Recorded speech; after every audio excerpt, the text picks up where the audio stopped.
तब हनुमान जी महाराज बोले,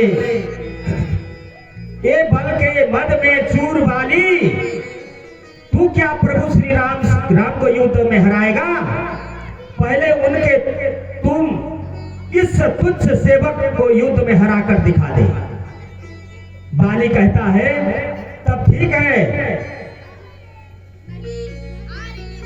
कल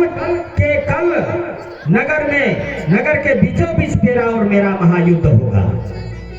हनुमान जी ने बाली की बात मान ली। बाली ने नगर में जाकर घोषणा करवा दिया कि कल नगर के बीचों बीच हनुमान और बाली का महायुद्ध होगा। अगले दिन समय पर जब हनुमान जी बाली से युद्ध करने अपने घर से निकल रहे थे, तभी उनके सामने ब्रह्मा जी प्रकट हुए। श्री हनुमान जी ने ब्रह्मा जी को प्रणाम किया और बोले, हे जगत पिता, आज मुझ जैसे एक वानर के घर आपका पधारने का कारण अवश्य ही कुछ विशेष होगा। ब्रह्मा जी बोले, हे अंजनी सुत, हे शिवांश, हे पवन पुत्र, हे राम भक्त हनुमान जी, मेरे पुत्र बाली को उसकी उद्दंडता के लिए क्षमा कर दें, क्योंकि वो मेरा पुत्र है, उसको आप क्षमा कर दें और युद्ध के लिए न जाओ। हनुमान जी ने कहा, हे प्रभु, बाली ने मेरे बारे में कहा होता तो मैं उसे क्षमा कर देता, परंतु उसने मेरे आराध्य श्री राम के बारे में कहा है, जिसे मैं सहन नहीं कर सकता, और मुझे युद्ध के लिए चुनौती दे दिया है, जिसे मुझे स्वीकार करना ही होगा, अन्यथा सारी विश्व में ये बात कही जाएगी कि हनुमान कायर है, जो ललकारने पर युद्ध करने इसलिए नहीं जाता है क्योंकि एक बलवान योद्धा उसे ललकार रहा है।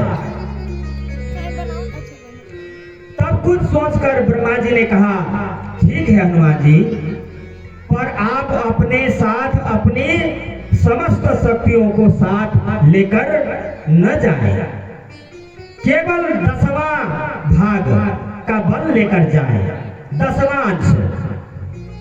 बाली बल को योग द्वारा अपने आराध्य के चरण में रख दें, बाकी बल को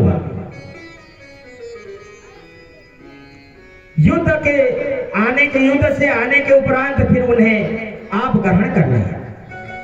हनुमान जी ने ब्रह्मा जी का मान रखते हुए वैसा ही किया और बाली से युद्ध करने घर से निकले। उधर बाली नगर के बीचों बीच एक जगह को अखाड़े में बदल दिया।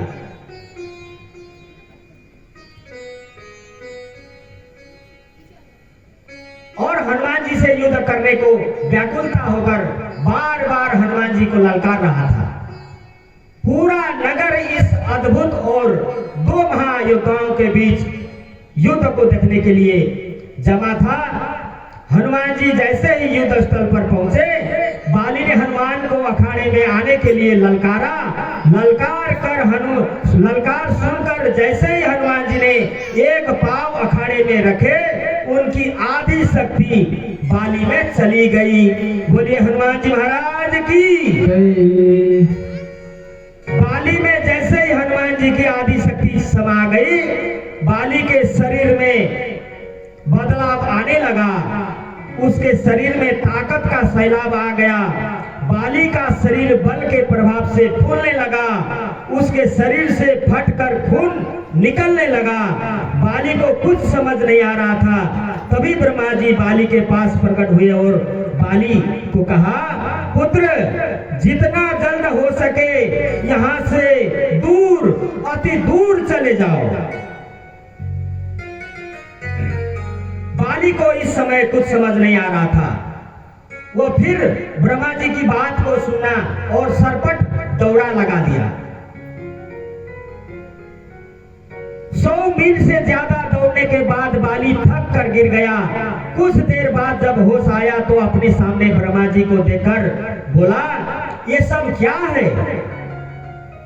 हनुमान से युद्ध करने से पहले मेरा शरीर का फटने की हद तक फूलना, फिर आपका वहां अचानक आना और ये कहना कि वहां से जितना जल्दी हो सके दूर होके चले जाओ, मुझे कुछ समझ नहीं आ रहा है। ब्रह्मा जी बोले, पुत्र, जब तुम्हारे सामने हनुमान जी आए तो उनका आधा बल तुम में समा गया, तब तुम्हें कैसा लगा? बाली बोल रहा है, मुझे ऐसा लगा जैसे मेरे शरीर में शक्ति की सागर की लहरें लहर रही है। ऐसे लगा जैसे इस समस्त संसार में मेरे तेज का सामना कोई नहीं कर सकता, पर साथ ही साथ ऐसा लग रहा था जैसा मेरा शरीर अभी फट पड़ेगा, फूट